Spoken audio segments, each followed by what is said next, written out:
새 일을 향하시는 하나님, 네 번째 말씀 선포하실 때 크신 은혜 받으시길 바라고요. 그동안 우리 사모님, 목사님 너무 수고하셨는데 어깨가 좀 처지신 것 같아요. 힘내시라고 박수로 맞이합니다. 감사합니다. 수고 많이 하셨습니다.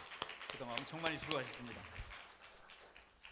저야 별로 그렇게 한 일이 많은 것 같지는 않고요. 오늘까지 우리 또 남성교회분들이 오셔서 2층에 탈 일어난 거 다 공사하시고 문 다 수리하시고 또 청소까지, 참 우리 여자분들이 와서 봤어야 돼요.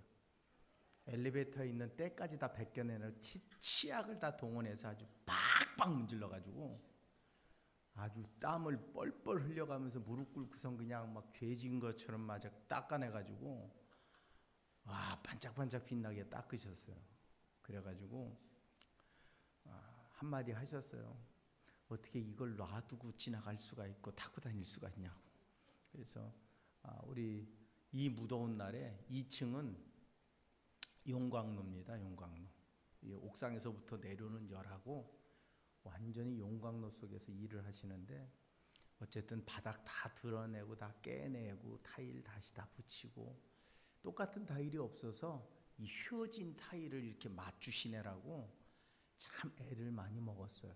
그래서 어제 오늘 이틀 지난 여름 성경학교 통해서 금요일부터 시작해서 우리 남성교회가 땀을 뻘뻘 흘리고 고생을 많이 하셔서 오늘까지 일을 잘 마무리해 주셔가지고 어쨌든 큰 돈 들이지 않고 잘 정리가 됐습니다. 수고하신 우리 남성교회 회원들을 위해서 박수 한번 쳐주십시오. 수고하는데 여성교회 회원은 코빼기를 볼 수가 없더라고요. 그래서 우리 집사람도 집에서 얼굴을 안 내밀더라고요. 더우니까 집에 쏙 들어가가지고 나올 생각을 안 해요. 전화해야 겨우 문 열고 나와가지고 뭐 하나 집어 던져주고 쑥 들어가고. 그래서 한판 할까, 오늘 기회도 덥기도 한데 한번 주먹 들고 한번 할까 그러다 참아야지, 해봤자 내가 지는 걸. 그래서 그냥 참고 잘 넘어갔는데, 항상 수고하시고 애쓰시는 분들을 통해서, 보이지 않는 곳에 애쓰는 분들을 통해서 교회가 유지되고 이끌어가고 있기에 감사하고, 우리의 삶 속에 항상 은혜가 있음을 고백합니다. 그런데 더 중요한 게 한 가지 있어요. 그게 뭐냐 하면, 내가 어떤 일을 하는 것보다도 중요한 건 내가 예배 자리에 있는 겁니다. 우리가 사람에게 보이려고 신앙생활을 하는 게 아니고 하나님께 보이려고 신앙생활을 하고 있기에 하나님이 보시는 곳에 내가 있어야 될 것이고, 물론 우리의 삶 속에 하나님이 항상 함께 하십니다. 하지만 내가 하나님을 향해 내 몸과 삶을 드리는 이 시간은 우리가 우리의 시간을 딱 중단해야 가능한 시간이에요. 그러니까 내 욕심, 내 생각, 내 판단을 내려놓고 하나님께로 나아가는 시간이 되어질 수 있을 때 이 시간이 하나님 앞에 영광을 드리는 시간이 됩니다. 그래서 예배의 시간을 내가 어떻게 지킬 수 있느냐, 그게 우리에게 참 소중하고 중요한 일이 될 수 있다면, 분명한 것은 우리를 통해 하나님의 영광 받으시고 내 삶과 또 우리의 예배를 통해 하나님 기뻐하시는 거룩한 역사들이 나타나게 될 줄로 믿습니다. 지금까지 여기까지 온 것 하나님의 은혜다라고 고백할 수밖에 없는 게 참 덥습니다. 그냥 참 덥습니다라고 표현하기에는 무지하게 덥습니다. 그냥 숨을 쉬는 것 자체가 힘들 만큼 덥습니다. 제가 올해처럼 이렇게 에어컨을 많이 틀고 있었던 해가 없는 것 같아요. 정말 하나님도 참 너무하시지. 제가 잠깐 이 무더위에 해가 진 다음에 운동을 막 하고 오는데, 금수리를 지나오는데 하나 어르신이 앉아 있더라고요, 논 옆에. 저희 집사람이 또 오지랖이 넓잖아요. 아는 척 해가면서 아우 너무 더우시지요, 물이 없죠. 그랬더니 그 할아버지 버튼만 누르면 비가 왔으면 좋겠대요. 왜 하늘은 버튼만 누르면 비가 안 오냐요. 얼마나 답답하셨으면 그런 얘기를 했을까요. 비가 왔음에도 불구하고 농사를 짓는데 지금 메마름이 심하니까 지금 버튼 누르면 비 오고 버튼 누르면 그치고 이런 그 기능이 있었으면 좋겠다고 처음 보는 저희한테 한탄을 하시더라고요. 야, 정말 힘들긴 힘든 모양이다. 저 어르신이 날 언제 봤다고 그런 하소연을 막 해가면서 야, 날이 덥긴 덥다라는 생각을 하면서, 그럼에도 불구하고 우리가 오늘을 살아갑니다. 그 살아간다고 하는 것이 얼마나 큰 의미가 있는지, 힘들고 어렵지만 내가 오늘을 살아낼 수 있다는 게 얼마나 큰 의미가 있는지 우린 그것에 대해 감사하진 않아요. 그렇죠? 아우 힘들었는데 어려웠는데 고통스러웠는데는 생각하는데, 내가 그래도 그 고통스러운 터널을 오늘 잘 통과해서 이 하루를 마무리하고 있다는 사실에 대한 감사, 그리고 이 하루를 여기까지 지켜주신 하나님에 대한 감사, 이 무더위 속에서도 내가 여기까지 올 수 있게 하신 하나님의 은혜에 대한 감사, 이런 감사의 조건들을 찾아낼 수 있다면 우리는 또 오늘을 잘 견디고 내일을 준비할 수 있는 귀한 삶을 살아갈 수 있게 되어질 줄로 믿습니다. 그 하루하루가 쌓여서 오늘이 되어진 겁니다. 초대교회의 역사, 신앙의 역사도 마찬가지입니다. 신앙의 역사는 고난의 역사입니다. 여러분, 우리가 신앙생활하면서 참 힘들죠. 왜냐하면 우리가 살아가는 삶의 패턴과 전혀 다른 삶의 양식을 받아들여야 되기 때문에 그렇습니다. 우리가 세상에서 살아가는 그 편안하고 즐겁고 내 중심에 내 감정에 충실하고 내 의지와 생각을 가지고 살아가는 그 삶과 전혀 다른 새로운 삶의 양식을 내가 받아들이는 게 신앙입니다. 그리고 그 신앙이라고 하는 것은 내가 주인공이 아닌 거예요. 내가 주인공이 아니라 하나님이 주인공이 되신. 그래서 힘들어요. 내가 주인공이면 어떤 상황이든 내 마음대로 하면 돼요. 그런데 내가 주인공이 아닌 하나님이 주인공인 삶을 내가 받아들이기로 결정하고 그분을 나의 주인으로 삼을 때, 이제 우리의 삶의 목표가 뭐냐면 그분이 기뻐하시는 삶, 그분이 좋다고 말씀하시는 그곳에 내가 머물러 있어야 된다고 하는 사실입니다. 오늘 초대교회 고난을 이야기합니다. 베드로는 이런 고난을 당할 이유가 없었어요. 왜? 그냥 갈릴리에서 어부로 살면 자녀들 키우며 편안하게 이런 고통과 아픔에 얽매여 있을 필요가 없습니다. 그런데 예수 그리스도를 영접하고 그분을 나의 주인으로 삼는 그 순간부터 그는 집을 떠나야 됐고 가족으로부터 멀어져야 됐고 그의 삶의 현장이 전혀 다른 곳으로 옮겨져서 그의 인생을 사는 게 아니라 하나님이 명령하신 그 길을 따라 살아가야만 되는 자신이 주인공이 아닌 인생으로 바뀌어졌다는 겁니다. 그런데 베드로는 그 길을 걸어가면서 매를 맞고 감옥에 갇히고 숨어야 되고 도망쳐야 되는 그 상황 속에서 슬퍼하고 괴로워하고 고통스러워하는 것이 아니라 편안한 거예요. 지난번에 말씀드렸듯이 감옥에 붙들려 가서 간수 둘이 옆에 바짝 붙어가지고 철로 자신들을 묶고, 그래서 어디 도망 못 가게, 그리고 바깥에 군인들이 첩첩산중으로 지키고 있는데 훌훌 잠을 자는, 얼마나 잠을 잘 잤는지 천사가 와서 옆구리를 걷어차야 깰 수 있을 만큼 편안한 상황이 아니에요. 지금 죽을 수 있는 상황, 죽음을 앞에 둔 상황이에요. 그런데 죽음을 앞에 둔 상황에서 잠이 그렇게 잘 오는 거예요. 그 상황 속에서 베드로는 오늘 하나님의 살아계심을 경험하는 은혜를 누리게 됩니다. 이에 베드로가 정신이 들어 이르되 내가 이제야 참으로 주께서 그의 천사를 보내어 나를 헤롯의 손과 유대 백성의 모든 기대에서 벗어나게 하신 줄을 알겠노라. 깨닫고 막아라 하는 요한의 어머니 마리아의 집에 가니 여러 사람이 거기에 모여 기도하고 있었다고 말합니다. 오늘 베드로가 천사가 이끄는 대로 발로 걷어차서 깼더니 옆에 사람들이 자신이 움직이면 같이 깨어나야 될 그 사람들이 오늘 깨어나질 않은 거예요. 왜? 착고가 풀려버렸어요. 그래서 자신이 깰 때 같이 깰 수밖에 없는 상황이 해결된 거예요. 그리고 검문을 통해서 지나가야 되는데 아무도 자신을 잡지 않았어요. 그리고 큰 철문이 저절로 열렸습니다. 그리고 그가 그 감옥으로부터 멀어진 이후에 함께 했던 천사들이 떠나가 버렸어요. 여기까지는 베드로 입장에서 꿈인 줄 알았어요. 환상인 줄 알았어요. 그런데 봤더니 자신이 지금 진짜 감옥 바깥에 나와 있는 거예요. 그제서야 알았어요. 이게 환상이 아니고 꿈이 아니라 현실이네. 내게 진짜 일어난 일이란 사실을 이제서야 깨닫고 알게 되어졌다고 오늘 성경이 기록을 하고 있습니다. 꿈인지 생신지도 모르고 띠를 띠라니까 띠를 띠고 신을 신으라니까 신고 겉옷을 입으라니까 입고 분명히 내가 지금 이 길을 가고 있는데도 불구하고 나인지 남인지 꿈인지 생신지 결국 그가 감옥 밖에서야 비로소 자신이 지금 환상이 아닌 현실 앞에 서 있다는 사실을 깨닫게 되어졌다는 겁니다.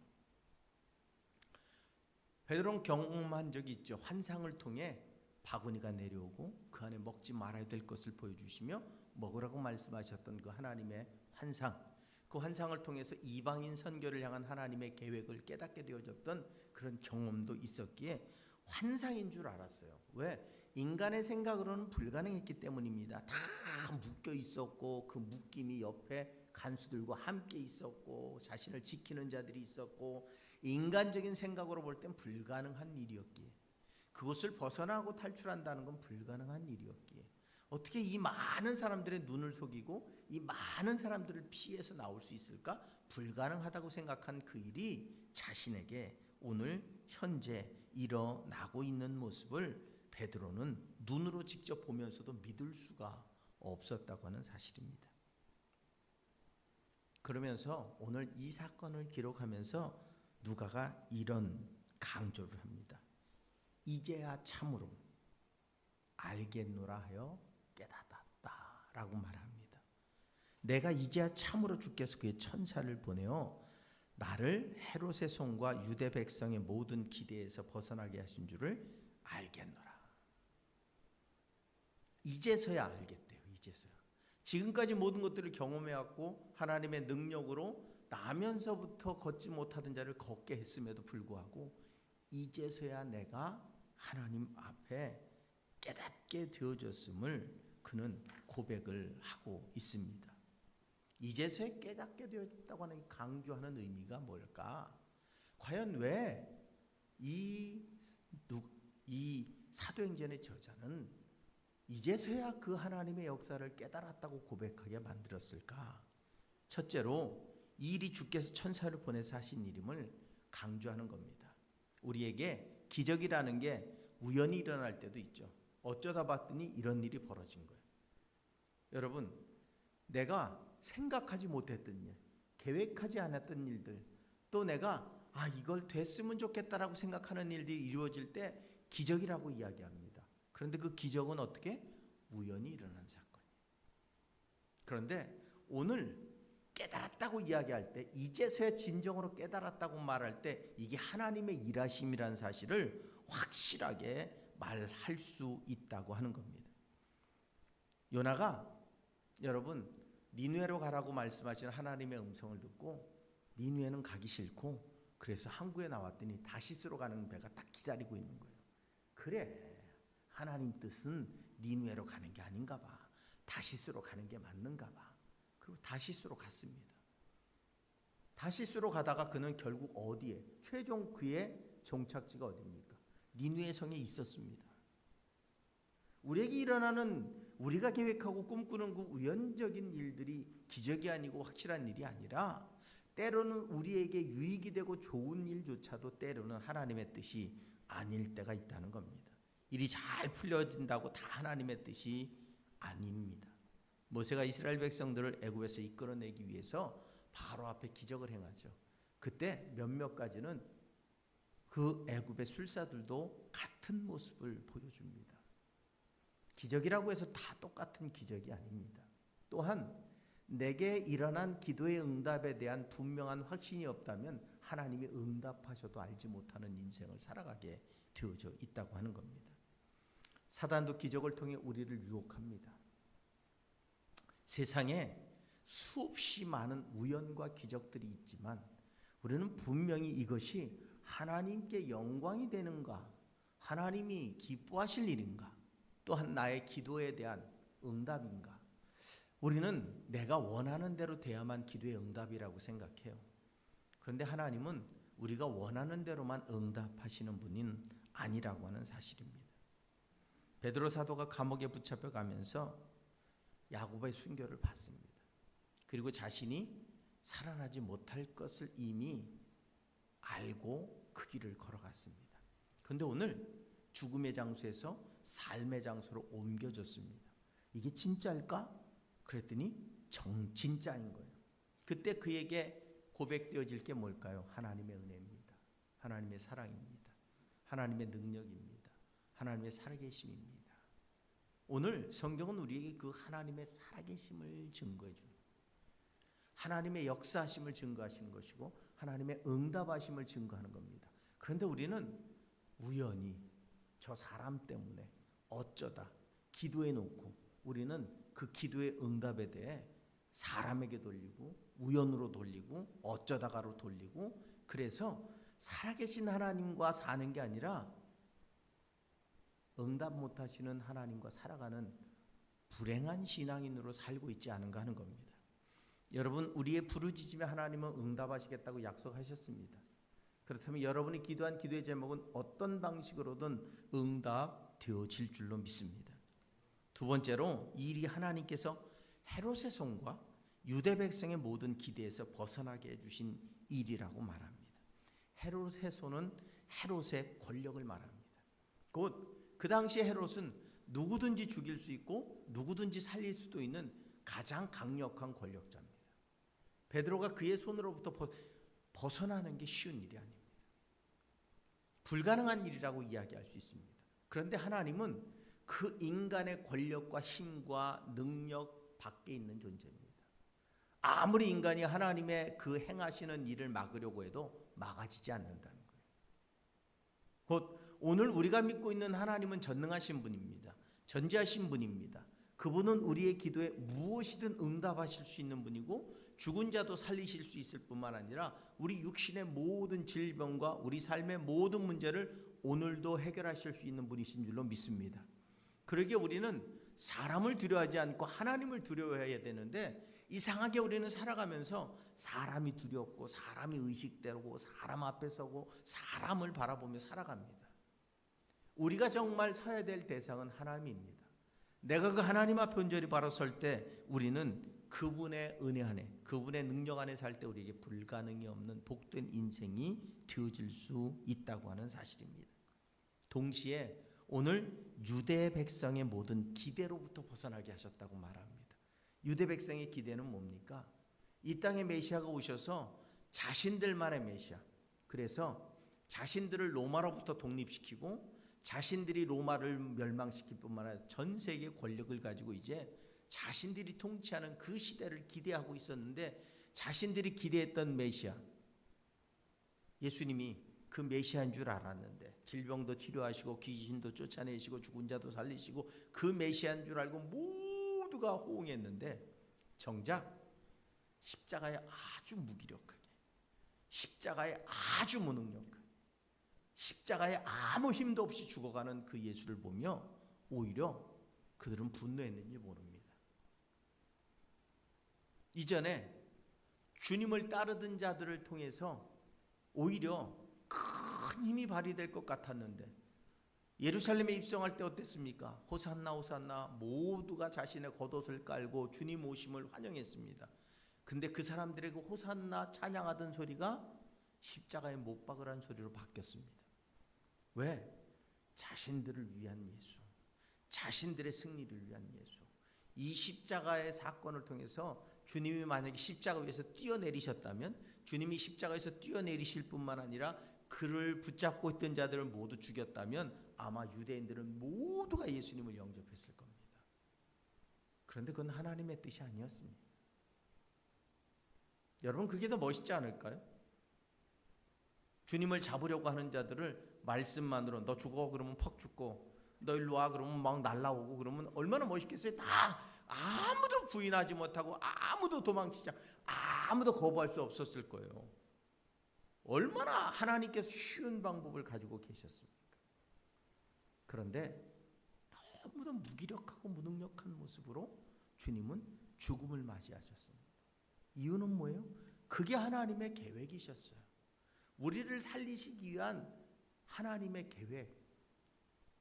우리의 죄를 씻어내기 위한 제사, 우리의 죄를 씻어내기 위한 대가가 필요하셨고 그걸 자신의 독생자를 통해서 이루시기 원하셨기에 주님은 죽으셔야 되는 길을 오신 거예요. 그게 하나님의 계획이셨습니다. 그게 하나님의 계획이 아니었다면 인간은 손가락 하나도 주님께 될 수 없는 무능력한 존재로 드러날 수밖에 없는 거죠. 그 유대인들의 기대, 그들은 여전히 메시아를 기다리고 여전히 자신들이 이 세상에 가장 강력한 능력을 가진 국가로 세상을 통치할 그날을 기대하며 여전히 메시아를 기대하고 있는 그들의 기대를 박살내버리는 거예요.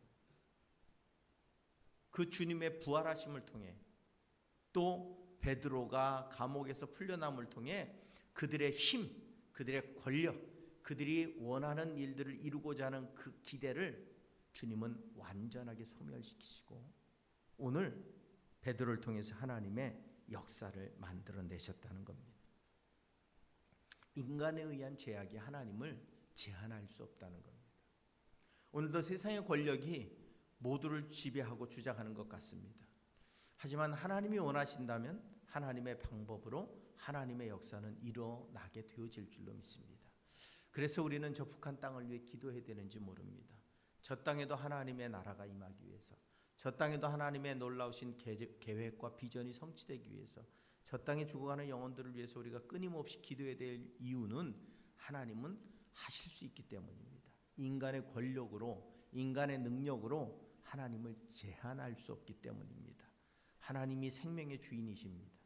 언제든 불러가시면 죽을 수밖에 없는 게 인간의 결론입니다. 그러기에 우리는 하나님 앞에 그 역사를 기대하며 주를 바라봐야 될 줄로 믿습니다. 분명한 것은 세상의 권세 아무리 무서워도 하나님 앞에선 무용지물이고 하나님 앞에선 하나님이 허락해 주신 그 권력 이상을 사용할 수도 없고 또 하나님이 인정하시는 그 방법, 여러분 바벨론은 강력한 나라였습니다. 근데 하나님이 쓰시는 도구에 불과했어요. 페르시아 바사는 강력한 나라였습니다. 세상을 지배했던 나라입니다. 하지만 하나님이 쓰시는 도구에 불과했습니다. 분명한 사실은 세상의 그 어떤 권력도 하나님 앞에 굴복할 수밖에 없다는 겁니다. 결국은 유대 백성의 기대는 그 베드로의 감옥을 나오는 일도 인해서 아무 능력이 없다는 사실을 깨닫게 만들어 주셨다고 하는 사실입니다. 분명한 것은 하나님은 이 세상에 자신을 믿고 구하는 자들의 기도를 들으시고 응답해 주시는 분인 줄로 믿습니다. 분명한 것, 우리는 그 구원의 은혜를 누리는 온전한 백성이 되어졌음을 믿고 오늘도 그 주님을 바라보고 주님 앞에 설 때 그 전능하신 하나님이 오늘도 나를 통치하실 뿐만 아니라 오늘도 이 땅 가운데서 우리의 길을 인도하시고 예비하시고 주장하시며 보호해 주실 줄로 믿습니다. 유대인들은 메시아를 십자가에 못 박음으로 자신들의 기대를 이루었다고 생각합니다. 하지만 하나님의 비전과 계획 속에서 그들은 악역을 맡았을 뿐입니다. 하나님이 원하시지 않았다면 십자가의 사건은 일어날 수 없었기 때문입니다. 우리가 살아가면서 우리가 뭘 먹을지 마실지 입을지 우리 인생을 우리가 조정하고 우리의 삶을 우리가 계획한다고 생각합니다. 하지만 하나님이 조금만 틀어놓으셔서 우리는 우리의 삶을 살아갈 수 없습니다. 아침에 내가 몇 시에 일어나고 점심때 내가 몇 시에 먹고 뭘 선택하고 어디를 가고 다 우리가 계획하는 것 같지만 하나님이 잠깐 호 하고 바람만 불어도 우리는 우리의 위치를 내 마음대로 정할 수 없는 연약한 존재라는 사실을 깨달을 수밖에 없는 그러한 삶을 살아가고 있다는 사실을 기억할 때 오늘 우리는 그 하나님 앞에서 더 믿음을 보이고 그분과 동행하는 삶을 살아가야 될 줄로 믿습니다. 오늘 베드로와 예루살렘 교회는 고난이 다가왔습니다. 하나님이 원하시지 않았다면 그 고난은 없었을 겁니다. 그런데 왜 하나님은 그 고난을 예루살렘 교회에 주었을까? 그 고난을 통해 하나님의 복음이 세상 땅끝까지 전해지는 놀라운 역사들을 이루어 갈 수 있었기 때문에 그렇다는 겁니다. 분명한 것은 오늘 우리가 하나님의 뜻을 구하며 하나님 앞에 서 있다면 우리에게 어떤 상황이 일어나든 하나님이 원하시지 않는 상황들은 제거될 것이고 하나님이 기뻐하시는 일들은 이루어질 겁니다. 그렇다면 오늘 내 삶 속에 우리는 하나님의 뜻을 찾고 구하며 좋은 일이든 나쁜 일이든 내게 응답이 되어졌든 내가 원하는 대로 응답이 됐든 그렇지 않든 그 속에 하나님의 계획이 있다면 모든 것은 복된 일이고 모든 것은 우리를 승리하는 길로 인도하는 것임을 믿으시기 바랍니다. 감정에 휩싸여서 감정에 흔들리지 말고 믿음 안에서 믿음의 반석에서 하나님을 바라보시는 우리의 삶이 될 때 우리는 분명한 것은 어떤 상황에서도 하나님의 응답으로 살아가는 복된 인생이 되어질 수 있을 줄로 믿습니다. 오늘 베드로는 그 사실을 깨달았습니다. 그리고 나서 현실이라는 사실을 깨닫고 나서 뭘 했을까요? 오늘 성도들을 찾아간 거예요. 자신을 위해 기도하고 있는 성도들 향해 나아갔습니다. 베드로가 대문을 두드린데 로데라 하는 여자아이가 영접하러 나왔다가 베드로의 음성인 줄 알고 기뻐하며 문을 미쳐 열지 못하고 달려들어가 말하되 베드로가 대문 밖에 섰더라니. 오늘 로데라고 하는 어린아이가 문을 두드리니까 기도하러 모여있고 공포에 떨고 있고 지금 하나님 앞에 간절히 구하고 있는데 누군가 문을 두드리고 있어요. 그때 안에서 느끼는 감정은 뭐였을까요? 두려움이겠죠. 혹시 우리를 잡으러 왔나? 혹시 우리를 죽이러 왔나? 혹시 우리가 이제 붙들려 가서 우리의 삶이 여기서 마지막인가? 공포에 떠는 마음으로 항상 사람을 맞이하는 어린아이를 내보냈습니다. 그리고 그 아이에게 집중하며 또 안에서는 한편에서는 기도했겠죠. 하나님 이 어려움을 피하게 해달라고, 이 고난을 피하게 해달라고. 그 문 두드리는 소리가 얼마나 크게 들렸을까요? 공포에 사로잡혀 있는 사람들에게 그 문을 두드리는 소리는 어마어마하게 크게 들렸을 거예요. 심장이 덜컥 내려앉을 만큼 크게 들렸을 겁니다. 그런데 두드리며 이름을 부르는데 베드로의 목소리인 거예요. 베드로가 이 집을 얼마나 자주 들락날락했는데 이 아이의, 이 소녀의 귀에 익숙한 음성이 들리는 거예요. 지금 감옥에 있어서 하나님 그 베드로를 구원해달라고 기도하고 있는데 그 베드로의 음성이 들리는 거예요. 문도 열어주지 않고 들어갔대요. 문은 열어주고 들어갔으면 얼마나 좋았겠어요? 그런데 얼마나 정신이 없었는지 문도 안 열어주고 그냥 안으로 들어가서 베드로가 왔다고 외치는 겁니다. 로데가 안으로 들어가서 베드로가 구출되어 대문 밖에 있다는 소식을 들은 많은 베드로의 구원을 위해 기도했던 사람들의 반응이 너무도 의외입니다. 그들이 말하되 네가 미쳤다. 하나 여자아이는 힘써 말하되 참말이라 하니 그들이 말하되 그러면 그의 천사라 하더라. 여러분, 네가 미쳤다. 제정신이 아니구나. 베드로 구원해달라고 기도하더니 그냥 들리는 소리가 다 베드로 소리로 들리냐? 너 혹시 제정신이 아닌 것 같다. 그런데 확실한 거예요. 이 아이가 확실하다. 그렇다면 베드로의 천사다. 이야기는 뭔 줄 아세요? 유대인들에게는 이 말이 어색하지가 않아요. 왜냐하면 유대인들에게는 항상 그를 지키는 수호천사가 있다고 믿었습니다. 그래서 그가 죽으면 뒤에 수호천사가 나타난다고 생각했어요. 그럼 무슨 의미일까요? 그의 천사다. 이 이야기는 무슨 의미일까요? 그가 죽었구나. 그가 죽어서 그의 천사가, 수호천사가 우리에게 나타났구나 라는 의미입니다. 곧 기도는 했는데 확신은 없었어요. 기도는 했는데 응답될 것이라고 믿지 않았어요. 기도는 했는데 현실이 분명히 이루어질 수 없다고 생각했어요. 왜 기도하십니까? 왜 하나님을 믿으십니까? 여러분이 확신하는 대로 이루어질 것이라고 생각하는 하나님을 여러분은 왜 믿으십니까? 여러분이 할 수 없는 일도 하실 수 있다는 하나님을 믿는 게 아니고 여러분의 생각 안에서 이루어지는 하나님을 믿는다면 내가 하나님이지 그분이 하나님이 아닌 거예요. 이렇게 해주셔야 하나님이고 이게 옳은 것이고 이게 맞는 것이고 이것이 정답이고 그럼 내가 하나님이지 하나님이 아니잖아요. 내가 기도했는데 하나님이 내게 주시는 응답 그것을 내가 인정하고 확신할 때 그때만 그분이 하나님이 되시는 겁니다. 오늘 이들은 열심히 모여서 목숨 걸고 기도했어요. 왜? 이 두려움과 공포를 극복하기 위해서도 그들은 기도할 수밖에 없었어요. 그런데 그 하나님께서 베드로를 풀어줬는데 정작 자신들 앞에 나타난 베드로를 인정할 수 없는 거예요. 왜? 불가능한 일이야, 불가능한 일. 거기를 어떻게 도망쳐 나와? 야고보도 죽었잖아. 어떻게 우리가 다 들었잖아. 저 사람을 어떻게 베드로를 어떻게 감옥에 넣어놓고 어떻게 감시하고 어떻게 묶어놨는지 우리가 다 알고 있는데 불가능한데 어떻게 여기 와? 죽었어. 죽어서 수호천사가 지금 우리한테 온 거야. 기도하면서도 확신이 없으니 그 기도의 응답은 당연히 없는 겁니다. 여러분 지금 살아계신 하나님 앞에 서 계십니까?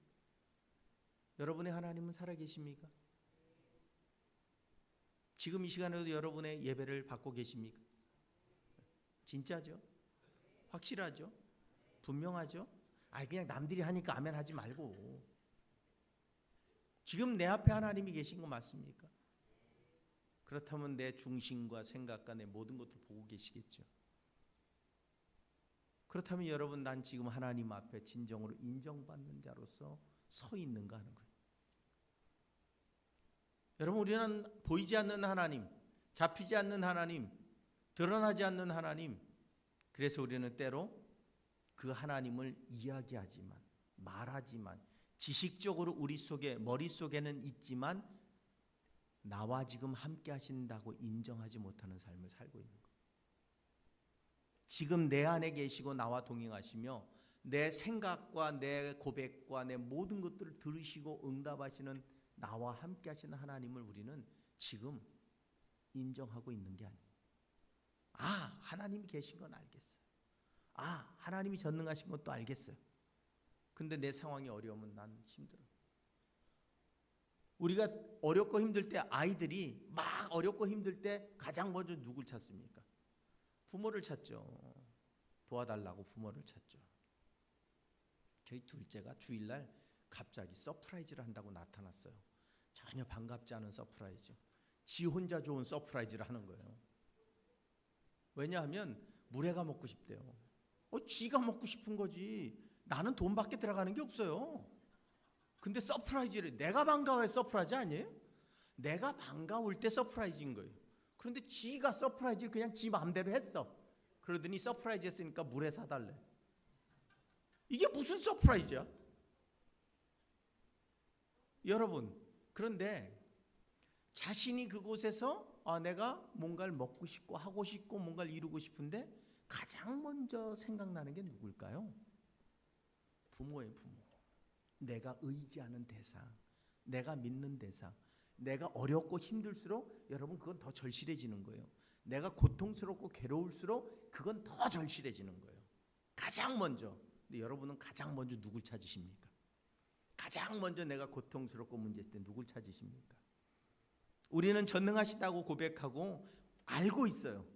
전지전능하시고 오늘도 살아계시고 오늘도 통치하시고 오늘도 응답하시고 우리에게 기적과 능력을 행하실 수 있고 죽은 자를 살리시고 수없이 많은 미사역으로 우리는 하나님을 설명하면서 정작 지금 내가 가장 먼저 어려울 때 붙드는 게 누굽니까? 하나님이 아니잖아요. 돈 찾아, 사람 찾아, 권력 찾아, 수단과 방법을 동원해 안 되면 최후에 찾는 게 하나님이잖아요. 그런데 여러분 진짜 믿음은 뭐예요? 가장 먼저 찾는 대상이 될 때 그게 우리에겐 진짜 믿음일 수 있다고 하는 사실입니다. 베드로를 위해 기도하던 그들이 베드로가 나타났더니 베드로가 아니랍니다. 그럼 그건 믿는 기도입니까? 믿지 않는 기도입니까? 그냥 하는 기도인 거예요. 그냥 형식적인 기도인 거예요. 간절한 마음은 있죠. 지금 간절한 마음은 있는데 중요한 건 여러분 간절한 마음만 있어서는 안 되고 그 간절함에 하나님의 살아계심에 대한 확신이 있을 때 우리의 기도에 응답이 이루어지는 거예요. 근데 우리는 간절함만 있어요. 그걸 이루신다는 분명한 확신이 없어요. 그러니 하나님이 응답하셔도 모르시는 겁니다. 성경은 우리에게 하나님이 성도의 기도에 대해 세 가지로 응답하신답니다. 첫째로 즉시 응답하시는 경우가 있습니다. 그래, 내가 들어주겠다. 달라고 기도하면 가져라. 질병을 고쳐달라면 나으라. 우리가 지금 당장 무엇인가를 구할 때 즉시로 그렇게 응답하시는 경우가 있습니다. 이럴 때 우리는 하나님은 살아계시다고 찬양하고 경배하고 기뻐하고 즐거워하죠. 내 뜻대로 내 마음대로 내 원대로 될 때 우리는 하나님은 하나님이시라고 고백합니다. 그런데 두 번째로 일단 거부하는 경우도 있다는 겁니다. 아니다. 그건 너한테 적합하지 않다. 안 된다. 그건 널 더 불행하게 만들 수 있다. 여러분, 우리 아이들이 가져서는 안 될 것을 구할 때가 있죠.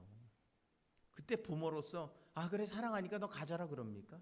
그거 가지고 그 아이가 죽을 수도 있고 불행할 수도 있고 어려울 수도 있는데 부모가 사랑한다면 그래 네가 원하니까 가져라 라고 말합니까? 아닙니다. 안 된다고 말하고 거부하고 그래도 고집 부리면 어떻게 해요? 때로는 매도 들고 혼도 내고. 왜? 그것을 가질 때 그 아이가 불행해지는 게 분명하다면 우리는 그걸 줄 수 없어요. 우리가 아무리 구해도 하나님께서 노라고 대답하실 때 우리는 하나님 응답 안 하셨다고 이야기합니다. 왜 하나님이 노라고 말씀하실까요?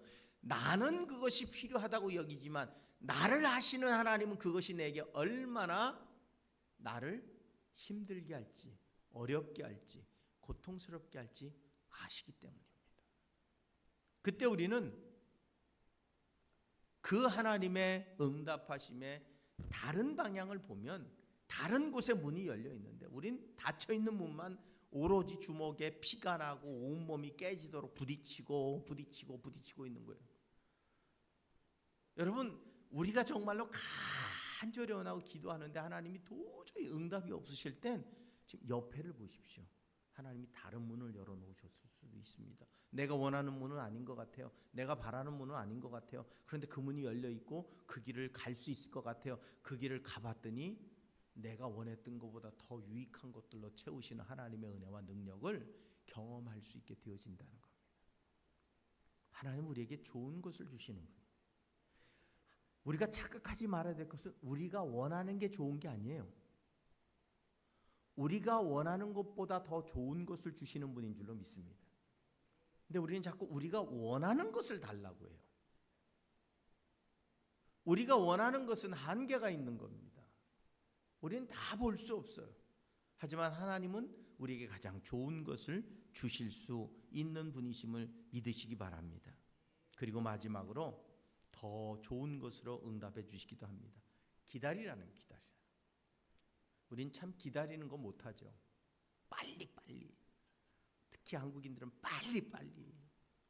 지금 당장 눈에 빨리빨리. 그런데 그릇이 준비 안 되면 줘봤자요. 여러분, 유치원생에게는 유치원생에게 맞는 그릇이 있고요. 초등학생에게는 초등학생에게 맞는 그릇이 있어요.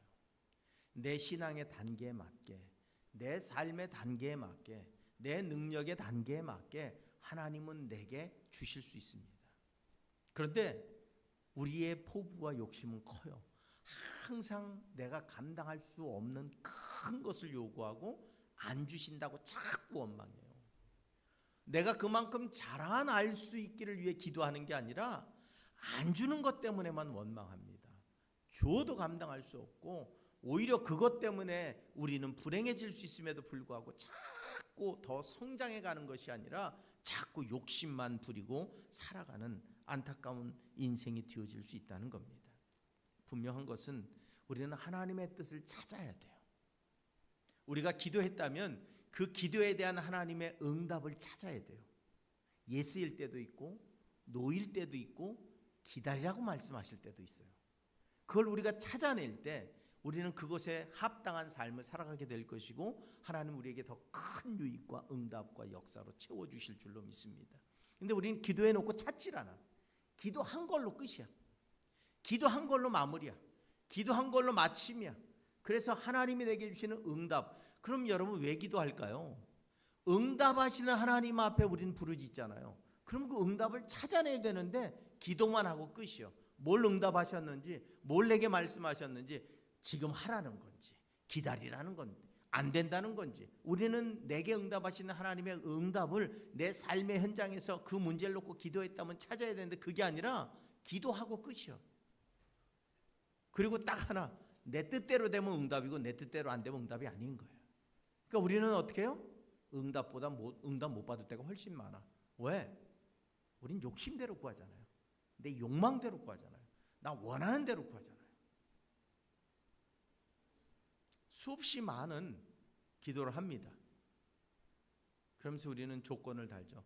요걸 주시면 제가 요걸 하겠습니다. 요걸 주시면 요걸 주시면 요걸 하는 사람을 내가 본 적이 없어. 요걸 주시면 또 다른 거 또 달래지.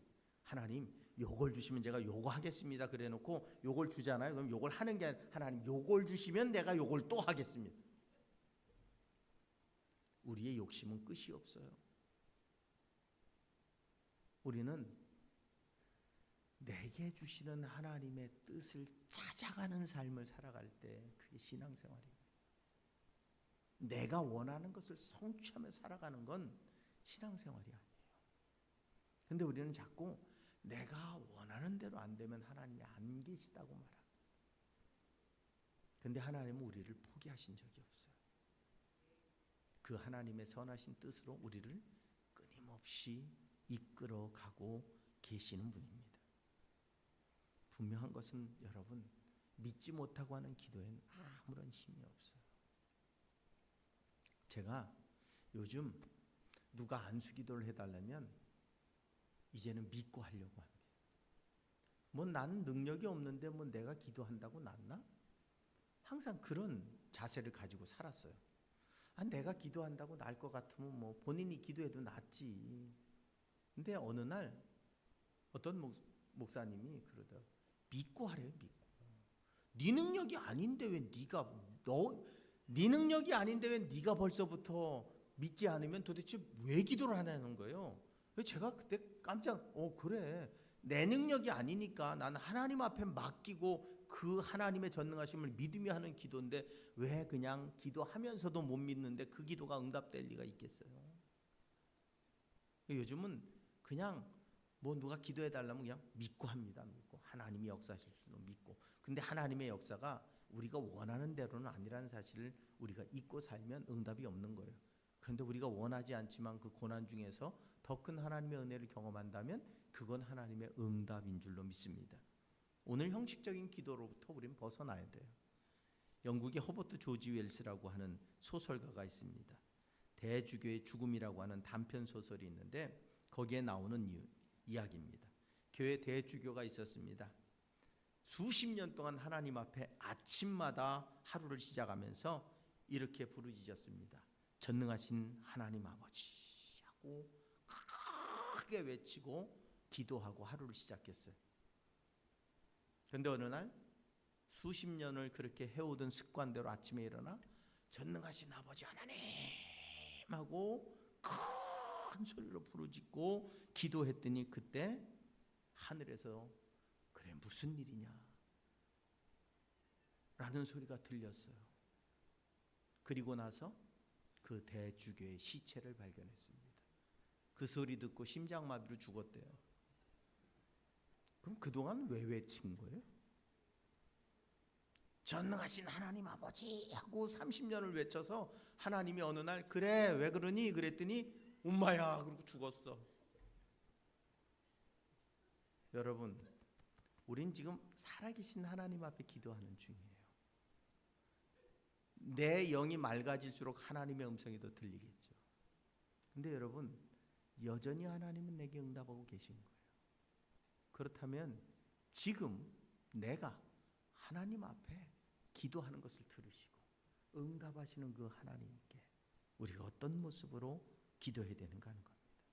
습관적이고 형식적인 기도가 아니라 진정한 믿음의 기도가 역사를 만들어낼 줄로 믿습니다. 우리는 오직 믿음으로 기도해야 됩니다. 의심으로 드린 기도는 응답받을 수 없습니다. 야고보서 1장 6절에 8절에 오직 믿음으로 구하고 조금 더 의심하지 말라.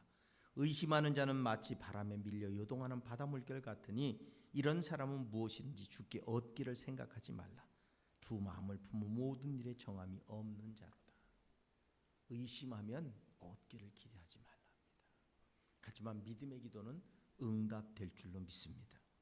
오늘 베드로의 구원을 위해서, 베드로의 구명을 위해 기도했던 이 사람들은 베드로가 정작 자신들에게 찾아왔을 때 미쳤다고 말하고 그의 수호천사라고 이야기하는 어리석은 모습을 보여주고 있습니다.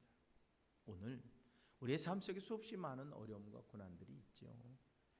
분명한 사실은 그 속에서 우리는 하나님을 믿으며 사는 겁니다. 눈에 보이지 않고 손에 잡히지 않고 계신가 안 계신가 때로는 의심되고 때로는 의문점이 생긴다 할지라도 그분은 여전히 살아계시고 역사하십니다. 그걸 어떻게 할 수 있느냐? 믿음의 눈으로 볼 때만 알 수 있습니다. 여러분 아무리 성경 공부를 많이 해도 내 눈이 믿음의 눈이 되지 않으면 안 보입니다. 내 마음에 진정한 믿음이 없다면 수십 년 신앙생활에도 아무 의미가 없습니다. 그런데 오늘 교회를 나온 어린아이가 믿음으로 하나님 앞에 구한다면 그 기도는 응답되어질 줄로 믿습니다.